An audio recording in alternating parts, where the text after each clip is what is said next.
হযরত নাঈম রাদিয়াল্লাহু তাআলা আনহু তিনি এবার বলতেছেন, ওমর, মুহাম্মাদের কল্লা কাটতে যাওয়ার আগে নিজের ঘরের খবর লও। তোমার বোন এবং তোমার ভগ্নিপতি কালিমা পড়ে মুসলমান হয়েছে, ইসলাম ধর্ম গ্রহণ করেছে। সুবহানাল্লাহ বলেন। ওমর এই কথা শোনার সঙ্গে সঙ্গে দেখা যায় হযরত ওমর এবার রাগ হয়ে গেলেন, তেলে বেগুনে যেন জ্বলে উঠলেন।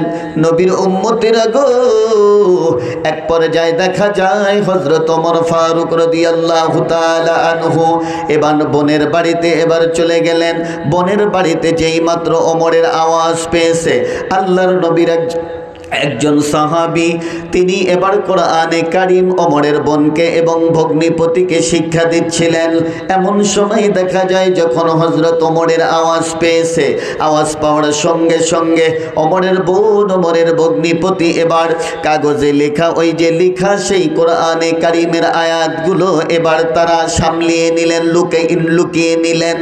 নবীর উম্মতেরা গো, হযরত ওমর ঘরের ভিতরে প্রবেশ করে বলে, তোমরা কি পড়তেছিলে আমাকে বলো। বলে, কই আমরা কি করতেছিলাম, কি পড়িতেছিলাম? আমরা তো কথাবার্তা বলতেছিলাম। বলে, না, তোমরা কি যেন পড়তেছিলে আমাকে বলো। বলে, না, বলবো না, কি পড়তেছিলাম কই। আমার ভাইরা এরকম বাহানা করিতেছে। এক পর্যায়ে দেখা যায় হযরত ওমর বলে, মিথ্যা কথা বলবে না। নবীর উম্মতেরা গো, ওমর তার বোনকে এবার প্রহার শুরু করে দিয়েছে। বোনকে এবার বাঁচানোর জন্য ভগ্নিপতি যখন তার কাছে যায়, ভগ্নিপতিকেও এরকম করে থাপুড় দিয়ে রক্তাক্ত করে দেয়। এই আমার ভাইরা, বাবারা, ওমরের বোন ফাতিমা বলে, ভাই ওমর, আমাদেরকে যতই পিটন দাও না কেন, আমরা ইসলাম ধর্ম গ্রহণ করেছি, সত্য ধর্ম আমরা গ্রহণ করেছি, আমরা তো সঠিক ধর্মই গ্রহণ করেছি। যতই আমাদেরকে পিটাও, পিটাইতে পিটাইতে আমাদের জীবনটাও যদি চলে যায়, ভাইয়া, এরপরেও আমরা ইসলাম ছেড়ে দেব না। বলেন সুবহানাল্লাহ। হাফেজের মাতা পিতা কত ভাগ্যবান, আলেমের মাতা পিতা কত ভাগ্যবান, রোজা হাসরে মাথায় পাবে তাজ পরিধান, রোজা হাসরে মাথায় হবে তাজ পরিধান, হাসরের কঠিন মাঠে হবে হাহাকার, হাসরের কঠিন মাঠে হবে হাহাকার, সেই মুহূর্তে দেখবে কিনা সবাই চমৎকার, সেই মুহূর্তে দেখবে কিনা সবাই চমৎকার, প্রশ্ন হবে মুকুট মাথায় কে বা কাহারা, প্রশ্ন হবে মুকুট মাথায় কে বা কাহারা, জবাব হবে আলেমের মা বাপ তাহারা, জবাব হবে হাফেজেরই মা বাপ তাহারা, সেই মুকুটের জ্যোতি হবে সূর্যের চেয়ে অধিক, যদি তাহা এই দুনিয়ার ঘরে করে ঠিক, যদি তাহা এই দুনিয়ার ঘরে করে ঠিক। হাফেজের মাতা পিতা কত ভাগ্যবান, আলেমের মাতা পিতা কত ভাগ্যবান, এই দুনিয়ায় নেই কেহ হয় তাদের সমান, এই দুনিয়ায় নেই কেহ হয় তাহাদের সমান, এই দুনিয়ায় সবার উর্দে হাফেজ আলেমের মান, সেই এলেম যাকে খুশি আল্লাহ করে দান, সেই এলেম যাকে খুশি আল্লাহ করে দান, এই এলেমের গুণে আদম সম্মানিত হয়, ফেরেশতারা সেজদা করে কোরআনে তা কয়, ফেরেশতারা সেজদা করে কোরআনে তা কয়, যেই মুসলমান ভাইয়ের নিকট নিকট দিনী এলেম নেই, যেই মুসলমান ভাইয়ের নিকট দিনী এলেম নেই, তার মতো আর হতভাগা এ জগতে নেই, তার মতো আর হতভাগা এ জগতে নেই। আল্লাহ আমার ভাইজান নিজের সন্তানের জন্য দান করলো, তাকে হক্কানি রব্বানি আলেম হাফেজ বানিয়ে দিও। যারা কোরআনে কারিম তেলাওয়াত করতে পারেন না, কোরআন পড়তে পারেন না, এখন তো বৃদ্ধ মানুষদেরও কোরআন শেখানোর ব্যবস্থা অনেক জায়গায় হয়েছে, আপনাদের এখানে হয়েছে কিনা জানি না। এখনো যদি না শেখেন, শেখার চেষ্টা করেন। দুনিয়ার অনেক কিছুই শিখলেন, কিন্তু আল্লাহ পাকের কোরআন শিখলেন না। আল্লাহর কাছে কি জবাব দেবেন? আল্লাহ পাকের কোরআন শিখতে শিখতে যদি আপনি মৃত্যুবরণ করেন, আপনাকে আল্লাহ কবরের আযাব ক্ষমা করে দেবেন। বলেন সুবহানাল্লাহ। আল্লাহ পাকের একজন বান্দা, একজন তাবেঈ, তিনি একজন খ্রিস্টান বাদশার কাছে তিনি বন্দী হলেন। খ্রিস্টান বাদশাহ একজন তাবেঈ আল্লাহওয়ালাকে বন্দী করলেন, বন্দী করে তাকে কতল করবে। বাদশাহ এবার উজিরের সাথে কথা বলতেছে যে তাহলে কেমনে কি করা যায়। উজির বলতেছে, ও তো একজন শক্তিশালী মুসলমান, ওকে দিয়ে যদি আমরা আমাদের ধর্মে আনতে পারি তাহলে আমাদের অনেক কাজ হবে। ওকে বুঝিয়ে সুঝিয়ে দেখেন তো আমাদের ধর্মে আনা যায় কিনা। এ মাইকালা নাই, কুকু করতেছে, কুকু করতেছে। আর একটু সাউন্ড দেন, সাউন্ড কম হয়েছে। ওকে আমাদের ধর্মে আনতে পারলে আমাদের অনেক কাজ হবে ওক দিয়ে। খ্রিস্টান বাচ্চা এবার এই চিন্তা করে এক পর্যায়ে দেখা যায় আল্লাহর বান্দা এই তাবেঈকে প্রস্তাব দিয়েছে, হে আল্লাহর বান্দা, তুমি যদি আমাদের ধর্ম গ্রহণ করো তাহলে তোমাকে, আমার একজন সুন্দরী কন্যা আছে, ওই সুন্দরী কন্যাকে তোমার সাথে আমি বিবাহ দিয়ে দেব। শুধু তাই নয়, এই রাজত্বের অর্ধেক রাজত্ব আমি তোমার নামে আমি লিখিয়ে দেব। আমি যখন মারা যাব তখন পুরো রাজত্ব তোমার হয়ে যাবে। এই প্রস্তাব তুমি মানতে রাজি আসনি? বলার সঙ্গে সঙ্গে দেখা যায় যুবক এবার বলতেছে, ও আল্লাহ পাকের বান্দা, যেই প্রস্তাব তুমি আমাকে দিয়েছো, না এটা আমার দ্বারা সম্ভব হবে না। নবীর উম্মতেরা গো, এক পর্যায়ে দেখা যায় বাদশার প্রস্তাব যখন প্রত্যাখ্যান করলেন, সাউন্ড আরো বাড়ান, সাউন্ড ওঠে নাই। এক পর্যায়ে দেখা যায় বাদশার প্রস্তাব যখন প্রত্যাখ্যান করলেন, বাদশাহ এবার চিন্তায় পড়ে যায়। আমার ভাইরা, বাদশাহ খ্রিস্টান বাদশাহ চিন্তায় পড়ে যায়, ওকে তো আমাদের ধর্মে আনতে পারলাম না। নবীর উম্মতেরা গো, বাদশাহ যেন এবারে চিন্তার সাগরে হাবুডুবু খেতে শুরু করেছে। এমন সময় দেখা যায় আমার ভাইরা, এমন সময় দেখা যায় বাদশার যে সুন্দরী রমণী কন্যা সন্তান আছে, এই কন্যা সন্তানটি এক পর্যায়ে দেখা যায় ওই যুবকের কাছে গেলেন। ওই যুবকের চেহারার দিকে তাকিয়েছেন, এরপরে বাবার চেহারার দিকেও তাকিয়েছে। বাবার চেহারার দিকে তাকিয়ে আল্লাহ পাকের বান্দি বলেন, আমি লক্ষ্য করি দেখি আমার বাবা যেন কিসের চিন্তা করিতেছে। আমার ভাইরা, এইবার আল্লাহ পাকের বান্দি এবার তার বাবাকে বলে, বাবা গো, আপনি কিসের চিন্তা করিতেছেন? আপনাকে দেখে মনে হয় আপনি কি বুঝি চিন্তা করিতেছেন। আল্লাহ পাকের বান্দা তখন বলে, এমা, ওই যেই ছেলেটিকে তুমি দেখতে পারছো, ওই ছেলেটিকে আমাদের ধর্মে আনতে চাই, কিন্তু ছেলেটি আমাদের ধর্মে আসে না। ছেলেটি হলো মুসলমান। মুসলমান। আমার ভাইরা, আল্লাহ পাকের বান্দা খ্রিস্টান বাচ্চা যখন এই কথা কন্যাকে বলছে, কন্যা এবার বলতেছে, বাবা এটা নিয়ে আপনার কোনো চিন্তা করিতে হবে না, নবীর উম্মতেরা গো। এবার আল্লাহ পাকের বান্দি, এবার খ্রিস্টানের কন্যা এবার বলে এই বিষয়টা আমাকে দেখতে দিন। আমার ভাইরা, এবার খ্রিস্টান বাচ্চা বলে ঠিক আছে তোমাকে দেখার জন্য দিলাম। আমার ভাইরা, এবার নিজে সুসজ্জিত হয়ে সুন্দর করে সেজে গুজে ওই আল্লাহ পাকের বান্দাকে একটি ঘরের ভিতরে বন্দি করা হলো। বন্দি করে এবার খ্রিস্টান বাচ্চার কন্যা সন্তান সেখানে খানা নিয়ে যায়, খানা নিয়ে তাকে খানা দেয়।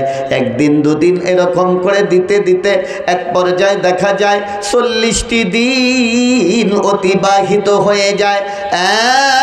আমার যুবক ভাইরা একটু দিলের কান দিয়ে শোনার জন্য চেষ্টা করেন। 40টি দিন যখন অতিবাহিত হয়ে গেল, আল্লাহ পাকের বান্দা ওই তাবিঈ যুবক, আল্লাহর বুজুর্গ বান্দা 40 দিনের মধ্যে একটি নজর আল্লাহ পাকের ওই বান্দির দিকে তাকিয়ে দেখলেন না। সুবহানাল্লাহ, একদিনও তাকাননি। 40 দিন পর মেয়েটি বলতেছে, ও যুবক, তুমি কি মানুষ নাকি অন্য কিছু?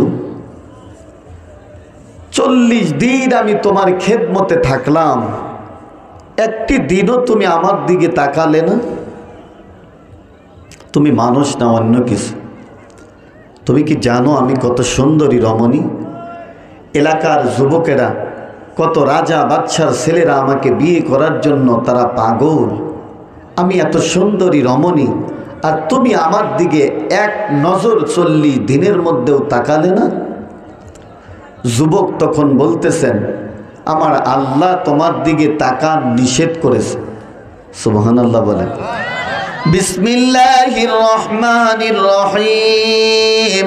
কুল লিল মুমিনিনা ইয়াগুদ্দু মিন আবসারিহিম ওয়া ইয়াহফাযু ফুরুজাহুম। আল্লাহ পাক বলেন, পয়গম্বর আপনি আপনার উম্মতদেরকে বলে দিন তারা যেন তাদের চক্ষুকে নিচু করে হাঁটে এবং লজ্জাস্থানকে যেন হেফাজত করে। এই যুবক বলতেছে, তোমার দিকে তাকান, আমার আল্লাহ আমাকে নিষেধ করেছে, যার কারণে আমি তোমার দিকে তাকাইনি। আমার ভাইরা, আল্লাহ পাকের বান্দি যুবকের মুখ থেকে যখন এই কথা শুনলেন, শোনার পরে আল্লাহ পাকের বান্দির ইসলামের প্রতি এবার মায়া মহব্বত এবার এসে যায়। ইসলাম ধর্ম এত সুন্দর, এত সুন্দরী রমণী আমি, এরপরেও আমার দিকে আল্লাহ পাকের বান্দা আমার দিকে তাকান না। তাদের ধর্মকে সে কত প্রাধান্য দেয়। নবীর উম্মতেরা গো, আল্লাহ পাকের বান্দি এক পর্যায়ে দেখা যায় আল্লাহ পাকের বান্দি বলেন, ও আল্লাহ পাকের বান্দা, তাহলে তুমি এখান থেকে তুমি আমাকে ইসলামের বিষয় কিছু আলোচনা শোনাও, ইসলামের কোনো কিছু কথা আমাকে শোনাও। আল্লাহ পাকের বান্দা ইসলামের বিষয় অনেক কিছু আল্লাহ পাকের ওই বান্দিকে শোনালেন। শোনানোর পর এক পর্যায়ে দেখা যায় আল্লাহ পাকের বান্দি এবার বলেন, রে যুবক, আমি ইসলাম ধর্ম গ্রহণ করিতে চাই। বলেন সুবহানাল্লাহ। আমার ভাইরা, আল্লাহ পাকের এই বান্দি এক পর্যায়ে দেখা যায় ইসলাম ধর্ম গ্রহণ করার কথা যখন বলছে, বলার পরে এবার আল্লাহ পাকের বান্দা তাবিকে দিকে বলে, রে আল্লাহর বান্দা, তোমাকে আমি একটি কলা কৌশল শিখিয়ে দেব, সেখান দিয়ে সেই কৌশলে তুমি এখান থেকে বের হয়ে যাবে। এমন একটি কৌশল শিখিয়ে দিলেন। আল্লাহ পাকের বান্দা ওই তাবি সেখান থেকে চলে গেলেন, ওই মহিলাকে বুদ্ধি দিয়ে গেলেন, আল্লাহর বান্দিরা, তুমি অমুক গ্রামে চলে যাও, অমুক গ্রামে ভালো মানুষ আছে, নেক মানুষ আছে, তাদের সংস্পর্শে চলে যাও। আল্লাহ পাকের বান্দা এই বুদ্ধি দিয়ে চলে গেলেন। নবীর উম্মতেরা গো, এই খ্রিস্টানের এই কন্যাটিও এবার তার বাড়ি ত্যাগ করলেন, ইসলাম ধর্ম গ্রহণ করে যেখানে আল্লাহ পাকের খাঁটি বান্দারা আছে এমন একটি জায়গায় আল্লাহ পাকের বান্দি চলে চলে গেলেন। নবীর উম্মতেরা গো, শিকার করতে এসে আল্লাহর বান্দি শিকার হয়ে গেলেন। কথা বলেন ঠিক কিনা? শিকার করতে এসে শিকার হয়ে গেছে। যেমন হযরত ওমর ফারুক হয়েছিলেন। হযরত ওমর আল্লাহর রসুলের কল্লা কাটতে গিয়ে নিজের কল্লাটা ইসলামের জন্য দিয়েছে। সুবহানাল্লাহ বলেন। তলোয়ার নিয়ে ওমর রওনা হয়েছে, আল্লাহর রসুলের কল্লা কাটবে। রাস্তায় এক বৃদ্ধ সাহাবী বলতেছে, ওমর কোথায় যাচ্ছ? বলে মুহাম্মাদের কল্লা কাটতে। মুহাম্মাদের কল্লা কাটতে যাও? হ্যাঁ। বলে ওই যে আমার একটা বকরির বাচ্চা আছে, ছাগলের বাচ্চা। কত বড় বীর পুরুষ হইছো তুমি, ওই বাচ্চাটা দেখি ধরতে পারো না? হযরত ওমর চিন্তা করলেন, একটা বকরির বাচ্চা, এটা ধরা কি কোনো ব্যাপার হলো? বকরির বাচ্চা ধরার জন্য ওমর রওনা হলেন। কিন্তু এই বকরির বাচ্চা একবার এই দিকে যায়, ওই দিকে যায়, এই দিকে যায়, ওই দিকে যায়। ওমর এই দিকে যায়, বকরি ওই দিকে যায়। ওমর ওই দিকে যায়, বকরির বাচ্চা ওই দিকে যায়, ধরতে পারেন। হযরত ওমর তখন বলে, আমি বকরির বাচ্চা ধরার জন্য আসিনি। আসলে যে ধরতে পারলো না তা বলে না, আসলে যে ধরতে পারে না সেটা বলে না। ওই একজন আরেকজনের সাথে পাসার ধরেছে। আগে তো এরকম পাসার ধরার এরকম প্রচলন ছিল, মুরব্বী বাবাজিরা বেশি ভালো বলতে পারবে। পাসার ধরতো আগে, একজন আরেকজনের সাথে পাসার ধরে এই একজনের তলে ফেলেছে। তো যে তলে পড়েছে, নিচে পড়েছে, সে বলতেছে, আরে আমার সাথে তো পারবে তুমি, আমি না খেয়ে আসি, আমি দুর্বল, আমার সাথে তো তুমি পারবেই। বলে আচ্ছা ঠিক আছে, তুমি খেয়ে আসো। ও খেয়ে এসেছে, এবার ধরছে, এবারও সেই নিচে পড়েছে। তখন বলে, এবার না তুমি খেয়ে এসেছো, তোমার শক্তি হয়েছে, এরপরেও তুমি নিচে পড়লে। বলে আমার খাওয়া বেশি হয়েছে। মানে না পারলে নানান কথা বলেন ঠিক কিনা? হযরত ওমর ধরতে পারে না বকরির বাচ্চা, সেটা বলে না যে আমি ধরতে পারলাম না, বলে বকরির বাচ্চা ধরার জন্য আমি আসিনি। হযরত ওমর এবার রওনা হলেন, আল্লাহর রসুলের কল্লা কাটবে। তো ওই বৃদ্ধ সাহাবী হযরত নাঈম রাদিয়াল্লাহু তাআলা আনহু, তিনি এবার বলতেছেন, ওমর মুহাম্মাদের কল্লা কাটতে যাওয়ার আগে নিজের ঘরের খবর লও। তোমার বোন এবং তোমার ভগ্নিপতি কালিমা পড়ে মুসলমান হয়েছে, ইসলাম ধর্ম গ্রহণ করেছে। সুবহানাল্লাহ বলেন। ওমর এই কথা শোনার সঙ্গে সঙ্গে দেখা যায় হযরত ওমর এবার রাগ হয়ে গেলেন, তেলে বেগুনে যেন জ্বলে উঠলেন। নবীর উম্মতেরা গো, এক পর্যায়ে দেখা যায় হযরত ওমর ফারুক রাদিয়াল্লাহু তাআলা আনহু এবার বোনের বাড়িতে এবার চলে গেলেন। বোনের বাড়িতে যেই মাত্র ওমরের আওয়াজ পেয়েছে, আল্লাহর নবীর একজন সাহাবী, তিনি এবার কোরআনে কারীম ওমরের বোনকে এবং ভগ্নিপতিকে শিক্ষা দিচ্ছিলেন। এমন সময় দেখা যায় যখন হযরত ওমরের আওয়াজ পেয়েছে, আওয়াজ পাওয়ার সঙ্গে সঙ্গে ওমরের বোন, ওমরের ভগ্নিপতি এবার কাগজে লেখা, ওই যে লেখা সেই কোরআনে কারীমের আয়াতগুলো এবার তারা সামলিয়ে নিলেন, লুকিয়ে নিলেন। নবীর উম্মতেরা গো, হযরত ওমর ঘরের ভিতরে প্রবেশ করে বলে, তোমরা কি পড়তেছিলে আমাকে বলো। বলে কই, আমরা কি করতেছিলাম, কি পড়িতেছিলাম? আমরা তো কথাবার্তা বলতেছিলাম। বলে না, তোমরা কি যেন পড়তেছিলে আমাকে বলো। বলে না, বলবো না, কি পড়তেছিলাম কই। আমার ভাইরা এরকম বাহানা করিতেছে। এক পর্যায়ে দেখা যায় হযরত ওমর বলে, মিথ্যা কথা বলবে না।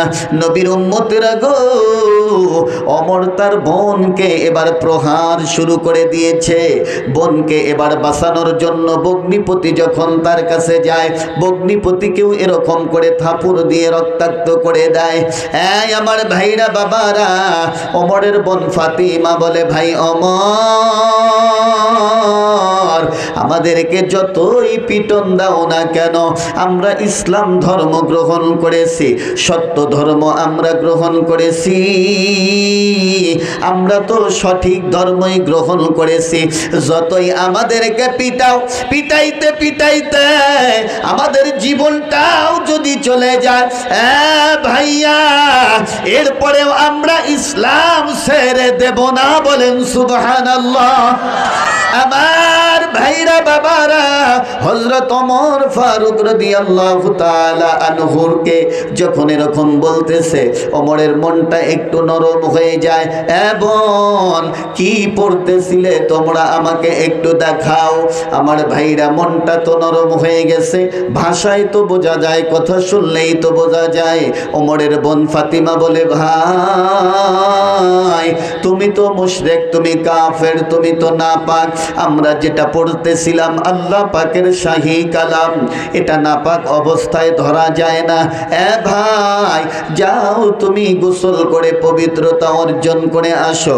হযরত ওমর এবার পবিত্রতা অর্জন করলেন, করার পরে এবার চলে আসলেন। আসার পরে এবার সূরাত তাহা থেকে তেলাওয়াত শুরু করে দিলেন। তাহা মা আনজালনা আলাইকাল কুরআনা লিতাশকা ইল্লা তাযকিরাতাল লিমান ইয়াখশা তানজিলাম মিম্মান খালাকাল আরদা ওয়াস সামাওয়াতিল উলা। আল্লাহু আকবার বলেন। ওমর তো আমাদের মতো বাঙালি না, আরবের মানুষ, তাদের ভাষা আরবি, আরবি বুঝতো। কোরআনে কারিম তেলাওয়াত করিতেছে, হযরত ওমর বুঝতেছে। তারা কি করত? আরবি ভাষা বুঝতো। এক বেচারা চুরি করেছে, ওই আরবের মানুষ চুরি করে চিন্তা করলেন, আমি তো চুরি করলাম, এটা তো বড় অপরাধ করে ফেলছি। সেই জন্যে সে মসজিদে প্রবেশ করেছে, কিন্তু চুরি করেছে স্বর্ণ। স্বর্ণ চুরি করে ডান হাতে রেখেছে, রেখে মসজিদে প্রবেশ করেছে যে আমি নামাজ পড়ি, নামাজ পড়লে তো নেকি হবে, আর চুরি করেছি গুনাহ হবে। কেউ কেউ এরকম ভাবে যে নেকি আর গুনাহ সমান সমান হলে তাহলে আর আমার আমল নামায় গুনাহ হবে না, এদিকে নেকি ওইদিকে গুনাহ, এটা সমান সমান হবে, তাহলে আর গুনাহ হবে না। কিছু মানুষ এরকম ধারণা করে, একটু নাউজুবিল্লাহ আওয়াজ দিয়ে বলে। তো আল্লাহ পাকের বান্দা এই চিন্তা ধারা করে মসজিদে প্রবেশ করেছে। মসজিদের ইমাম সাহেব এবার কেরাত শুরু করে দিয়েছে, নামাজের সময় কেরাত পড়তেছে। ওয়ামা তিলকা বিয়ামিনিকা ইয়া মূসা। এই সূরের নাম ছিল মূসা। সূরের নাম কি ছিল? মূসা। তো ইমাম সাহেব বলতেছে, ইমাম সাহেব তো পড়তেছে, তো আরবি ভাষা সে তো বোঝে, যে এ মূসা তোমার ডান হাতে ওটা কি? ওই যে আল্লাহ যে মূসা নবী বলছিলেন যে হে মূসা তোমার ডান হাতে ওটা কি? তো এই লোকটার নাম তো মূসা, হাতের ভিতরে তো চুরির স্বর্ণ হাতের ভিতরে আছে, চুরি করে আনছে সেই সোনা, সেই স্বর্ণ তো হাতের ভিতরে আছে। যেই ইমাম সাহেব পড়েছে ওয়ামা তিলকা বিয়ামিনিকা ইয়া মূসা, হে মূসা তোমার হাতে ওইটা কি? তোমার ওই ডান হাতে ওইটা কি? ও নামাজ বাদ দিয়ে পিটানোর যে সর্বনাশ, আমি যে চুরি করে এনে আমি যে নামাজে দাঁড়িয়েছি, ডান হাতে আমার স্বর্ণ আছে, চুরির মাল আছে, এটা ইমাম সাহেব জানলো কেমনে? তার মানে ওই যে কোরআন তারা বুঝতো, হযরত ওমরও কোরআন বুঝতো, কোরআনের অর্থ কোরআন বুঝতো। চোখ দিয়ে পানিগুলো টস টস করে পড়তেছে। এক পর্যায়ে হযরত ওমর বলে, বোন চলো যাই, আমাকে নিয়ে চলো, নবীজির কাছে নিয়ে চলো। আমার নবীজির কাছে নিয়ে যাওয়া হলো। সংক্ষেপে আমি আলোচনা শেষ করে দিচ্ছি। নবীর উম্মতেরা গো, নবীজির কাছে গিয়ে হযরত ওমর কালিমা পড়ে মুসলমান হয়ে যায়। বলেন সুবহানাল্লাহ। এই আমার ভাইরা বাবারা, হযরত ওমর নবীজির কল্লা কাটতে গিয়ে নিজের কল্লাটাই ইসলামের জন্য দিয়ে দিলেন। বলেন সুবহানাল্লাহ। ওমরকে যাওয়া দেখেই সাহাবায়ে কেরাম এবারে চিন্তা করলেন ওমর আজকে না জানি কোন দুর্ঘটনা ঘটিয়ে দেয়। কিন্তু আল্লাহ পাকের পয়গাম্বরের বিশ্বাস, নবী আমার দোয়া করেছেন মাবুদ হয় আবু জাহাল না হয় ওমর, এই দুজনের একজনকে ইসলাম ধর্ম গ্রহণ করাইয়া ইসলামের শক্তিকে বৃদ্ধি করে দাও। আমার আল্লাহ হযরত ওমরের শানে দোয়া কবুল করেছে, বলেন সুবহানাল্লাহ। নবীর উম্মতিরা গো, হযরত ওমর পরবর্তীতে আমিরুল মুমিনিন হয়েছিলেন, আধা জাহানের খলিফা হয়েছিলেন, নেককার বাদশা হয়েছিলেন, ন্যায়পরায়ণ বাদশা হয়েছিলেন।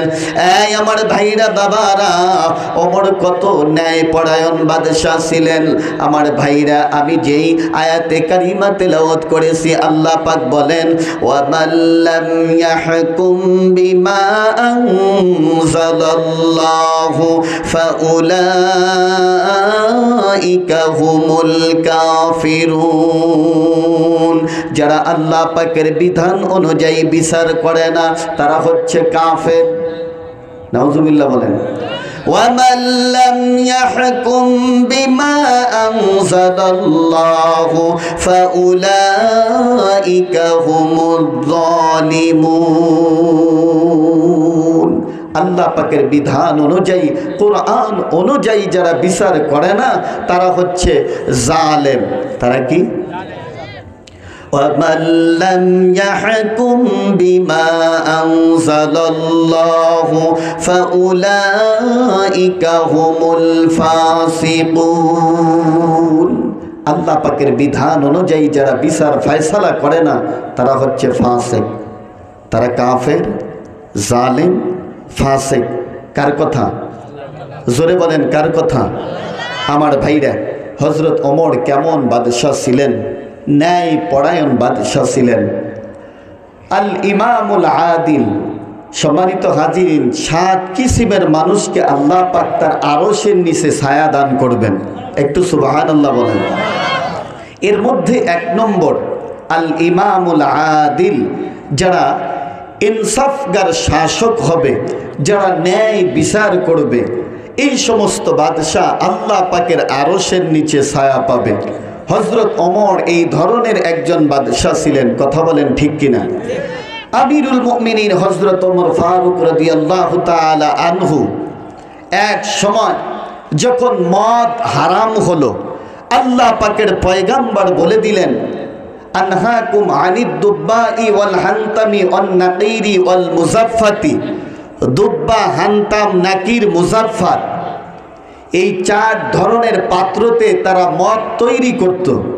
মদ যখন হারাম হলো, আল্লাহ পাকের পয়গাম্বর বলে দিলেন এই পাত্রগুলো, এই বাসনগুলো অন্য কোনো কাজে তোমরা ব্যবহার করবে না, কেননা এগুলো দেখলে তোমাদের মদের নেশা চলে আসবে, বিধায় এগুলো ভেঙ্গে টুকরো টুকরো করে ফেলো।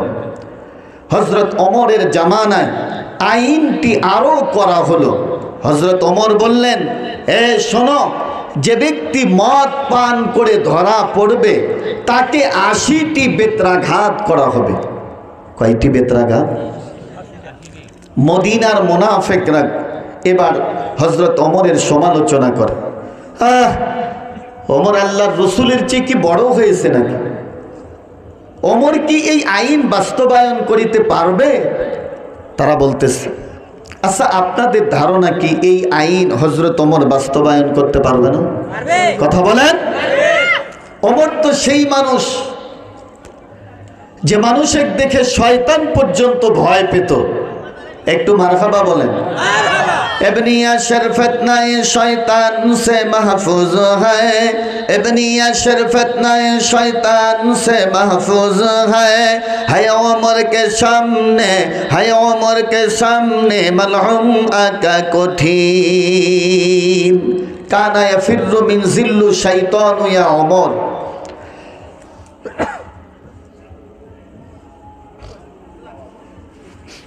ওমর ফারুকের ছায়া দেখেও শয়তান ভয় পেত।